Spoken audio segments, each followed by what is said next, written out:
And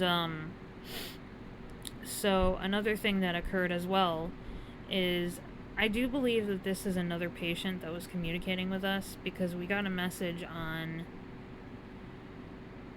the Avila stating that they were kind of wobbly, and like they're hobbling.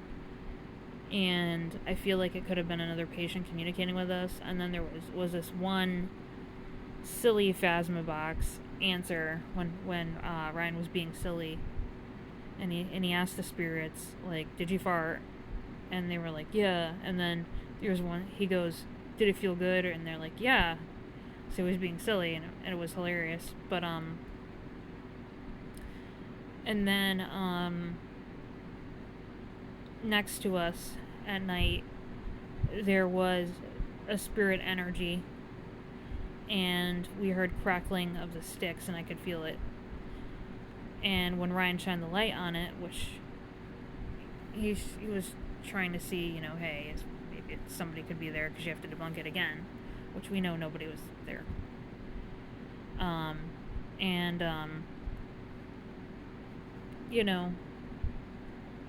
And you wanted to see, because sometimes you never know, sometimes spirits can want to show themselves in some form or whatever.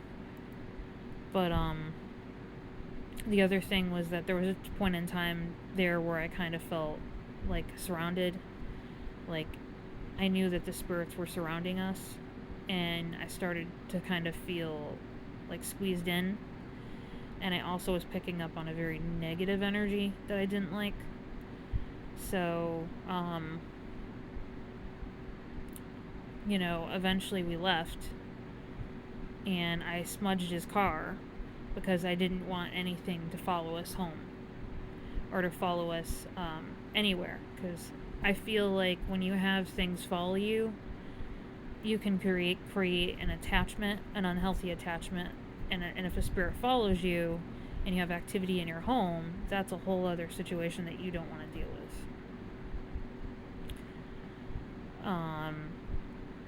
And so ever since then, I bring sage to my investigations. I will do some kind of a prayer, affirmation, or I will do a saging to make sure that I'm protected.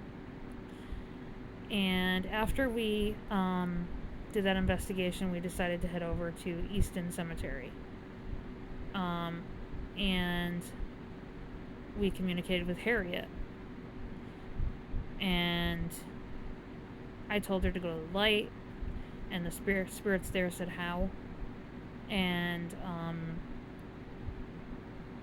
so I told, I just kept telling her, you need to go to the light, because your son is not there in the cemetery, and you've been looking for him for a long time, and he's not there. And then I asked Phasma, I said, how is she feeling?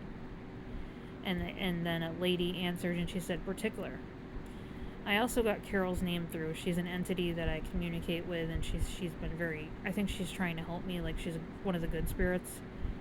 And I've gotten a message on my envelopes from home that said, message from Sam Think. Now, you guys, I've mentioned before on my channel about Sam. Sam was my mentor who passed away, and she owned the shop Apples, Brooms, and Cauldrons. She was also my teacher. And she was somebody that I grew up and I would constantly see and talk about different things that were going on with me, and she would always help me, and she helped a lot of people in the store, and she wasn't about the money. She was about how much she could help other people. And she still guides me today, and she is like a second mother to me.